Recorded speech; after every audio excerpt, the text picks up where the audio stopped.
All right, it's time for an update and forecast on the various wildfires going on in Northern California. First map that I always check is this one right here. It's College of DuPage because just right off the bat, you can see how much smoke is coming off of the fires, and you can see some pretty noticeable smoke. And if you look closely up in the top left here, you start to see a bit more pop up recently.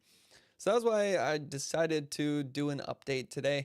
I am going into the station fairly soon though, so this is going to be somewhat of a different format than usual. Usually I have planned everything and we go through it in a very structured way. This time we're sort of just going to be figuring out what's going on in all these wildfires together. So the first question would be, what wildfires are we even going to be talking about? I would say my top priority right now is the Butler Fire and the Jacket Fire, which is together being called the Orleans Complex. Main reason for that is Butler Fire's over 2,000 acres. That seems to be where the largest amount of smoke is coming off of it right now. We have this imagery, which shows what it's looked like over the last 30 minutes. So it looks like it's picking up in activity as we get into the hotter, drier, windier parts of the day. And when we look at the Caltobo map, that has the most heat activity coming off of it right now, especially on that southern side, it looks like. So we got the Butler Fire, the Jacket Fire. Those do have some evacuation orders in place. The other one that has an evacuation order in place is the Summit Fire up here, which is around 400 acres. And then the first one that I was looking at today, because it's the closest to Sacramento Valley, is the Green Fire. Although interestingly, that one, while it is the largest, around 3,000 acres, only has an evacuation warning. So before we've even looked at how many structures are around this fire, it kind of tells us that it's not burning in a very densely populated area. But those are just some of the questions we're going to try to answer throughout the course of this video. That's what we do here at Wildfire Insider. We don't just show flames and smoke. We try to figure out, where is the fire, where is it actively burning, and then given the weather forecast, where is it expected to grow in the future.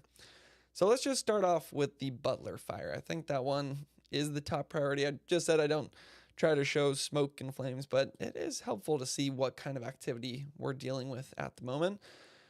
Definitely looks like it's started to flare up. The other way that I saw that it was starting to flare up, and this is actually the map that convinced me to do an update and forecast video, because I couldn't really tell how high of a priority these were today. It's right there. If you look very closely, you'll see this orange flash on the map, which shows that it's picking up in activity. The other way we could look at it is this map right here. We could go to perimeters only, shows the Butler Fire. Then I always like to see how close is the fire to some structures. This is where you can see why I was maybe questioning whether or not to do a video today, is because good news, it's not burning toward close to a large amount of structures. I guess first question would be, well, where exactly is it in general? So Butler Fire is in Siskiyou County, and there is a map that I've often found shows like the towns or cities around a fire a bit better than that other one. And if we come in here,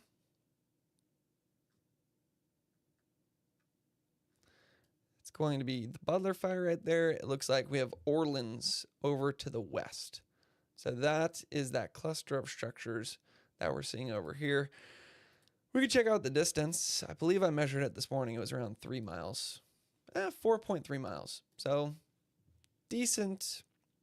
The Butler Fire is about 4 miles to the east of Orleans. I think I've forecasted for a fire in Orleans before. Let's just check out fire history.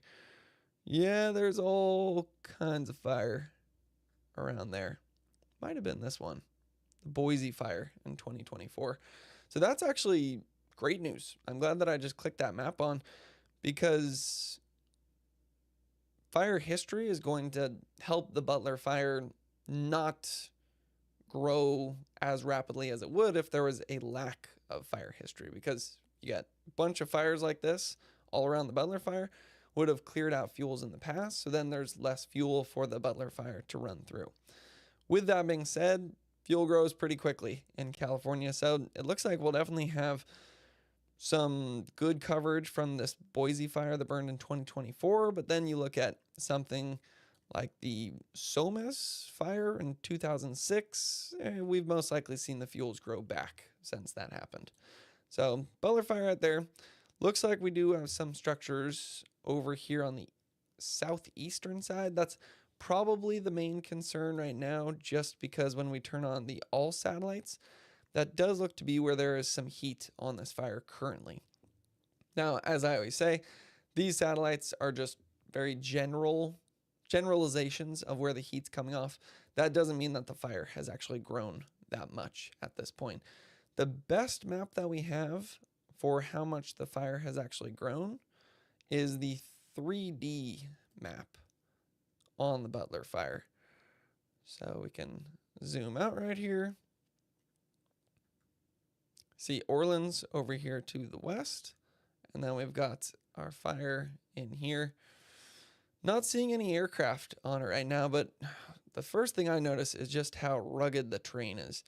So the reason this can lead to rapid fire spread is given winds, you could get like a burning ember that drops down to the bottom of this mountain, and then it's able to just quickly rush up the mountain and lead to very rapid spread. The reason fires like terrain is because heat rises. So if it's flat, that heat is just going to rise up into the atmosphere. But if you have a slope, then that heat is going to be able to preheat the fuels above the fire, dry them out before the fire even gets there. So that gives us not only an idea of the topography, but also some of the vegetation. Looks like, yeah, it's pretty dense vegetation. And I also want to look at the wind direction, because it's interesting that the hottest part of the fire is on the southeastern edge. And then if we look at not the mosaic radar, if we look at the direction the smoke is going, it looks like it is going down to the southeast. So that makes us think that our wind is going to be from the northwest. Let's actually check it out. It's, I would say, a bit more westerly right now. I actually looked at this earlier and there was a bit more northwest to it. It was almost curving around like this, which was pushing the fire down to the southeast. So it looks like we're maybe getting some of a wind shift. We could look at, if we go 3 hours from now, what are the winds going to look like? Still mostly westerly. So that is where there is some concern on the Butler Fire, because that's going to try to take the part of the fire that is active right now, clean this up a little bit, where you see some of those red spots, and push it over to the east. So take this part of the fire and push it over in this direction. So I guess the other question there would be, what kind of winds are we talking about? Is it 15 to 20 mile per hour winds, or is it 30 to 40 mile per hour winds? Because that's going to have a huge impact on how fast this fire spreads. So I'll show you a little trick that I do here. You go to Cal Fire Incidents, and we could click on the Butler Fire, which I'm kind of just calling the Orleans complex the Butler Fire, because that seems to be the main one within the Butler Fire, or within the Orleans complex. And just to prove that, if you go to InciWeb, Orleans complex, 2,000 acres, it is made up of, they're saying, the Butler Fire and the Red Fire. And there's lots of great info there if you want to check that out. But a little trick that I know, you go to the Butler Fire on Cal Fire's incidents, you copy the exact latitude and longitude, come over here to windy.com, and then you pop that in there. It's going to give you your forecast. So it looks like it is pretty hot today. Temperatures in low to mid 80s. Winds goes along with that other map, coming from the west, which is going to try to push the fire to the east. And it looks like the winds are around 20 to 25 mile per hour gusts, which means your sustained winds are probably more like 5 to 15. So that's actually not exceptionally strong winds, but it's definitely strong enough to pick up some burning embers and lead to fire spread. This also gives us a good idea of what we're looking at. We got Orleans over here to the west. We got Orleans Mountain, Butler Mountain. That's why it's called the Butler Fire. And then still working on how to say this word, Somes Mountain over here on the west.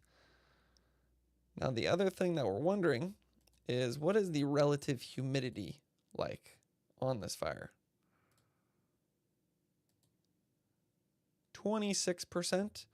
If we click later into the afternoon, one thing that actually works in our favor is the winds coming from the west, and you can see how that's actually going to push in some moisture from the ocean. You see how you have blue over here on the closer to the ocean? It's more moisture. Makes sense that there's going to be more moisture in the air the closer to the ocean you get. But watch what happens as we get later into the evening. That westerly wind actually starts working in our favor and brings some of that moisture in over the fire. That leads to good recoveries, brings some moisture back into the fuels overnight, and will hopefully help them with firefighting activities during the overnight hours. So with all that being said, I would say Butler Fire is still probably the top concern, just because that's the fire where we're seeing the most heat coming off of it right now, and the wind direction is pushing in a way to try to push the fire towards those structures that we see right here. So this will be the one to watch for sure as we get into the afternoon. Now we can check out maybe Summit Fire is priority number 2, because there is an evacuation order on that one. That one's around 465 acres. The Watch Duty app just posted this update, which is going to be the professionals who are actually on this fire telling you exactly what's going to happen. If you're a local, that might be the video to watch as opposed to mine. But something I can do that could potentially be helpful is let's just check out where the fire is, how close it is to some structures, maybe look at the wind direction, exactly see how it's going to be moving throughout the day today. So here's the Summit Fire. And I always like just starting with perimeter. Looks the cleanest that way. Then structures. Yeah, there's not many structures around this one. It looks like we've got, maybe a few up here towards the north. So, and then potentially some within the fire perimeter. That's where I should say that if you have a structure within a fire perimeter, it doesn't mean that it's burned down. Within a fire perimeter, you can have areas that are unburned. You can have areas that have burned severely. So there's going to be a lot of variation there. But Summit Fire doesn't look like there's many structures around it. We can just look at the winds real quick. Looks like they'll be seeing westerly winds throughout the day today as well. And I'd imagine fairly similar conditions on the Summit Fire to what we're seeing on the Butler Fire, where it's maybe low to mid 80s and relative humidity around 20 to 25%. Seems to be the case with a lot of the fires that I've been looking at. So with that one, again, I'm kind of leaning away from covering that one too heavily just because there's not many structures.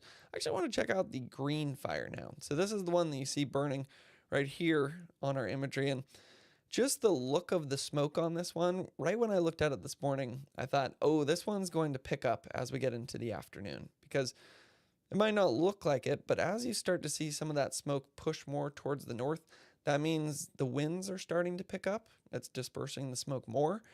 And then as the winds disperse the smoke more heat's going to be able to get in to that fire. So it's going to get hotter. As it gets hotter, it actually makes the winds pick up even more, which leads to faster fire spread. And the hotter it gets, the more those fine fuels are going to dry out, which makes it also easier for the fire to spread. So I imagine we're going to see the largest amount of activity on the Butler Fire and the Green Fire today. So if we come over to the Green Fire, this one is in Shasta County. This is our largest one that we're going to be looking at, over 3,700 acres. And interestingly, there's no evacuation orders on it. So that's, I would say, where there's already some good news, but there is an evacuation warning. We should check and see how many structures are around the Green Fire. So this is just looking at the fire perimeter and structures. Like the Summit Fire, not very many close to this fire, which is why they don't have an evacuation order. It looks like we have that one orange dot down there, some orange dots over here on the west, a few up here to the north. But, I mean, we could actually measure it to see how close That's going to be about 1.5 miles to the some structures to the west of the green fire. What we could do is look at how much heat's coming off of it. There was a lot of heat coming off of this fire yesterday. I actually looked at it on this satellite imagery, and it looked like there was a large amount of heat, large amount of smoke. Let's see how much heat is actively on the fire. It doesn't really look like it's blown up just yet, but it does look like it's increasing in activity. You can see that on this imagery right here. It goes from smoke just sort of hovering over the fire to all of a sudden you start to see that smoke picking up. And given this map, this is actually showing an increase in heat activity as well, where this morning there were no boxes over this fire, but now it looks like we do have that red box. The red stars are going to be where the heat was over the last 24 hours. The yellow to orange stars are going to be heat activity more than 24 hours ago. And then that box is going to be where there's some heat coming off of it right now. And then if we look at the wind plot, it seems like the winds have shifted around to more coming from the south. So I imagine that's what it's going to be showing right here. Yeah, it looks like those wind arrows are now coming from the south, which is going to try to push this fire to the north. But the first thing that I notice is that the largest amount of heat is actually on the southern edge of this fire, which could actually be some good news. Because if the largest amount of heat was on the northern side of the fire, that would, with this wind, would try to just push this fire rapidly up towards the north. But if the hottest part is on the south, the wind might actually push the fire back into itself where the fuels have already burnt out. So I always try to look at some sort of silver lining. With that being said, I mean, if we look at the 3D map on the green fire, there's some pretty challenging topography in here, very rugged terrain. And all it really takes is for a few of those burning embers over here to like drop down, and then it rushes up the hill, and then you get another burning ember dropping down, rushes up the hill. So I'd say there's definitely some room for the green fire to grow throughout the day today. But it just shows some of the challenging conditions that firefighters are going to have working in this kind of terrain. I'd also be interested to see what the weather forecast is like on the green fire. I imagine it's going to be a little bit hotter and a little bit drier than the Butler fire, just because we're further away from the ocean and closer to the valley. Yep, it looks like it's hotter. Around high 80s to low 90s, and then wind gusts around 15 to 21. So it actually looks like it's not as windy. And again, the winds are coming more from the south, so that's going to try to push the fire towards the north. Now let's see how dry. Around 30%. Oh wait, that's into tonight. This afternoon, around 15%. So yeah, looks like it's hotter and drier. Winds aren't as strong as the Butler fire. All right, so I think we got a pretty good idea of some of the main fires that we've been looking at. Now we can just see how we did. We can come to the green fire on InstaWeb and look at the weather concerns. Max temperatures, high 80s to low 90s, 20 to 24% relative humidity, winds 12 to 17 miles per hour. Basically the same thing that we were saying. So expecting some activity on this fire, although it doesn't look like there's a large amount of structures around this one. And then when it comes to the Orleans complex, we got 313 personnel on that one. Moderate fire behavior observed. Fires flanking, backing, and making uphill runs. Topography, dry fuels definitely playing into this one, but weather as well. Seasonally heading into hotter and drier period, triple digits likely. RH recoveries will worsen. So they're expecting more difficult conditions moving forward. But I will say tonight, it looks like the Butler fire is going to have a decent relative humidity recovery with that westerly wind pushing in some moisture from the ocean. So those are some of the big fires that we're looking at in Northern California. I'm going to keep an eye on them. If they're still active tomorrow, which they most likely will be, I'll do another update and forecast. And yeah, hopefully this video was helpful for any locals that might be in the area. And thanks for watching.